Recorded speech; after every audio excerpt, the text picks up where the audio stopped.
విజయనగరం గురించి మాట్లాడుతున్నాం కాబట్టి విజయనగరంలో మనకి గతంలో 2014-19 రెండు ఈక్వేషన్స్ చూద్దాం.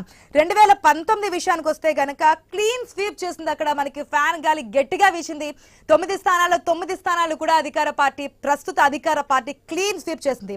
2014 అంటే ఉమ్మడి రాష్ట్రం కింద నుంచి ఏపీ సెపరేట్ గా విడిపోయిన తర్వాత జరిగినటువంటి ఎలక్షన్స్ లో మాత్రం ఉన్నటువంటి 9 స్థానాల్లో 6 టీడీపీ కైవసం చేసుకుంటే 3 అక్కడ వైసీపీ ఆధిక్యాన్ని కొనసాగించింది. మరి ఇప్పుడు క్లీన్ స్వీప్ అనేది కూటమి చేస్తుందా లేదంటే ఏ విధంగా ఉండబోతుంది ఏంటని చూద్దాం. కోటమిరెడ్డి శ్రీధర్ రెడ్డి నెల్లూరు రూరల్ నుంచి కోటమిరెడ్డి శ్రీధర్ రెడ్డి మనకి లీడ్ లో కొనసాగుతున్నారు. దాదాపుగా హవా కనిపిస్తోంది.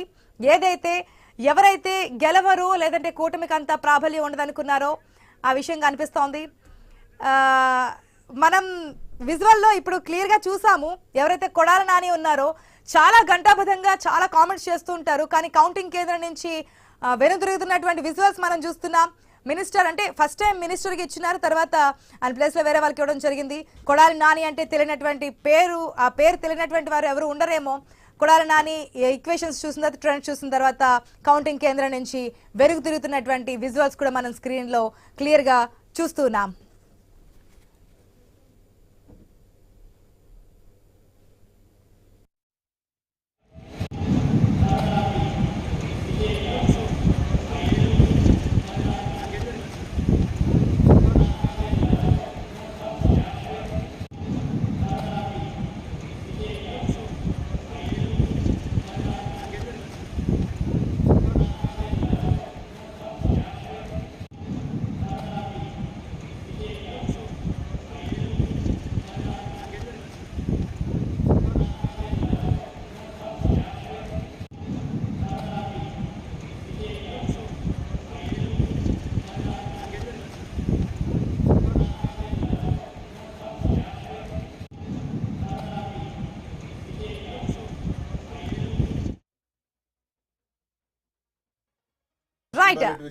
విజువల్స్ లో క్లియర్ గా చూస్తున్నాం శ్రీకాంత్. కొడాలి నాని ఒక ఫైర్ బ్రాండ్ అనమాట. వైసీపీకి కొంతమంది ఫైర్ బ్రాండ్స్ ఉంటే ఆర్కే రోజా, అంబటి రాంబాబు, నాని, అదే విధంగా కొడాలి నాని వీళ్ళందరూ కూడా స్టార్ క్యాంపెయినర్స్ అనుకోవచ్చు, లేదంటే కాస్త తెలియనటువంటి పర్సన్స్ కాదనమాట. వాళ్ళ గురించి వైసీపీ బ్రాండ్ అంబాసిడర్స్ ఎక్కడున్నా సరే తెలుస్తుంది. కానీ కౌంటింగ్ కేంద్రం నుంచి నిరుత్సాహంగా వెనుతిరిగి వెళ్తున్నటువంటి కొడాలి నాని విజువల్స్ మనం క్లియర్ గా స్క్రీన్ లో చూస్తున్నాం. ఎందుకంటే దాదాపుగా మంత్రులు, మాజీ మంత్రులు చేస్తుంది ఒకే టైం కదా. మాజీ మంత్రులు ఎందుకు అవుతారు అనుకోవచ్చు.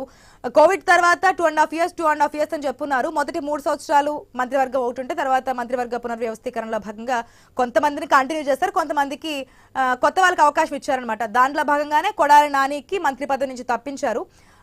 దాంతో ఆయన మాజీ మినిస్టర్ గా ఉన్నారు. మనకి తెలుసు కొడాలి నాని భాష కానీ, ఆయన ఎక్కుపెట్టే బాణాలు కానీ, ఎదురుదాడి చేస్తే ఏ విధంగా ఉంటుందో అనేది. అసలు ఎవరు నన్ను కొట్టేవారు, అసలు నన్ను ఇక్కడ స్థానంలో ఇక్కడికి వచ్చి పోటీ చేయమని చంద్రబాబు అని చెప్పినటువంటి కామెంట్స్ కూడా మనకు గుర్తున్నాయి.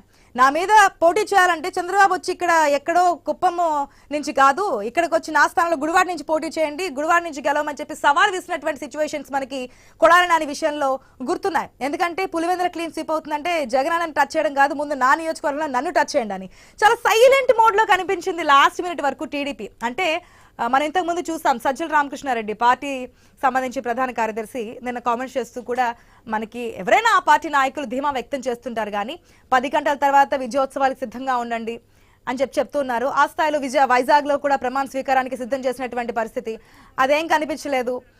అనిల్ కుమార్ యాదవ్ కూడా చాలా కీ పర్సన్. ఆయన కూడా ప్లేస్ మార్చడం జరిగింది. ఆయన కూడా వెనుకంజలోనే ఉన్నారు. మాజీ మినిస్టర్, మనకి ఆయన ప్లేస్